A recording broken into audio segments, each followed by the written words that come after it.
আমি শুধু কয়েকটা নিজেদের আত্মসমালোচনা করেই 1-2 মিনিটে শেষ করি।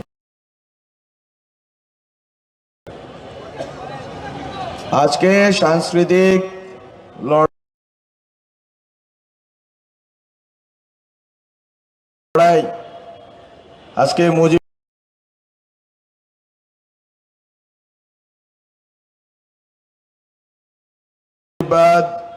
বিরোধী লড়াই, সেই ক্ষেত্রে আমরা অনেক পিছিয়ে আছি। আমরা পিছিয়ে আছি কেন?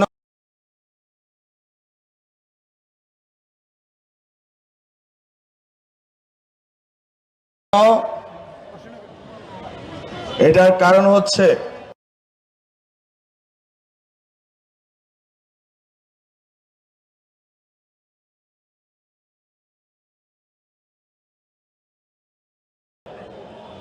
আমাদের সাংস্কৃতিক লড়াইয়ের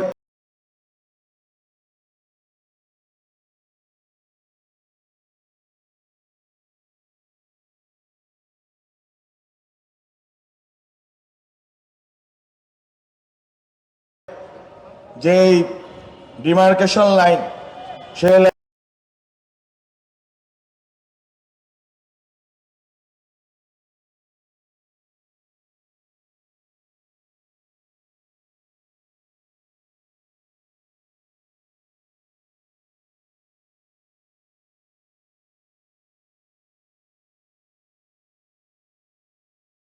আমরা কোনো কাজ করতে পারিনি।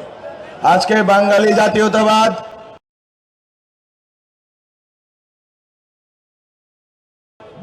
জাতীয়তাবাদের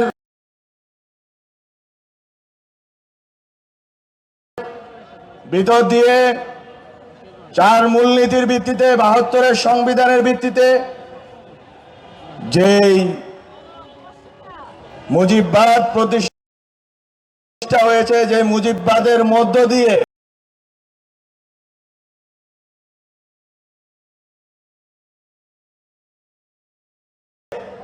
হাজার হাজার মানুষের লাশ ফেলা হয়েছে এই স্বাধীন বাংলাদেশে,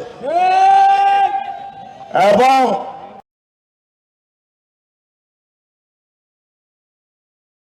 ভারতীয় আধিপত্যবাদকে বজায় রাখার জন্য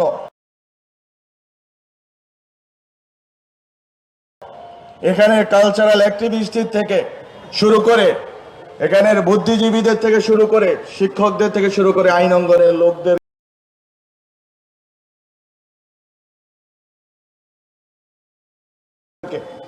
সবাইকে কবজা করে ফেলা হয়েছে। কাউকে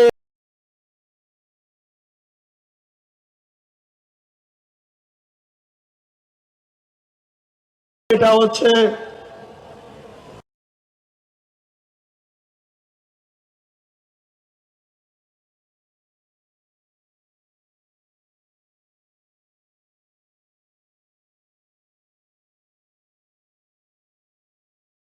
এই এক ধরনের কলোনাইজেশন, যে তাদের মাথা বিক্রি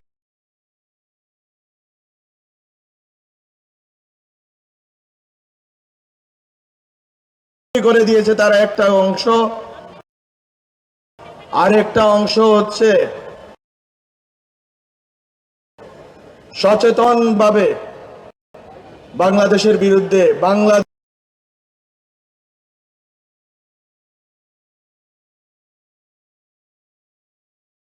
মধ্যে থেকে বাংলাদেশের বিরুদ্ধে অপতৎপরতা চালিয়ে যাচ্ছে। এই আওয়ামী লীগ, এই 14 দলীয় সন্ত্রাসীদের প্রত্যেকটি বাড়ি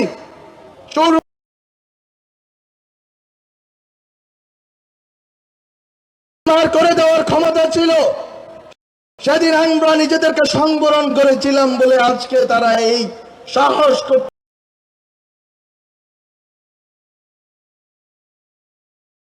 পারছে। তারা এই দেশের বাইরে এই দেশের লড়াইকে নিয়ে গেছে।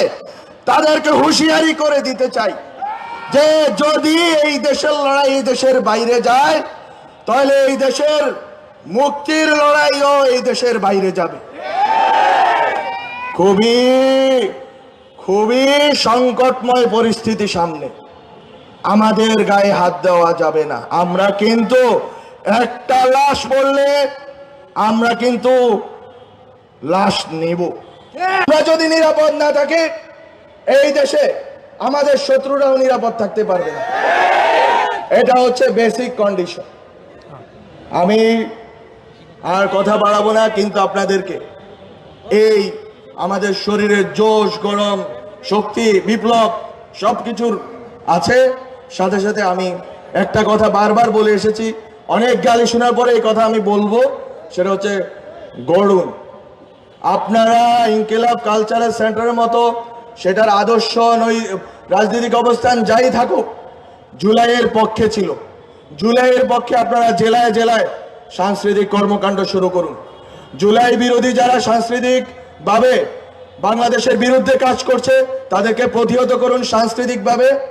এখানে শিক্ষকরা, মিডিয়াতে এবং আইন অঙ্গনে যারা জুলাইয়ের বিরুদ্ধে কাজ করছে তাদেরকে তাদের মতো করে প্রতিরোধ করুন। এবং জুলাইয়ের শক্তি যদি কনস্ট্রাকটিভলি, গঠনমূলকভাবে শক্তিশালী হয়ে ওঠে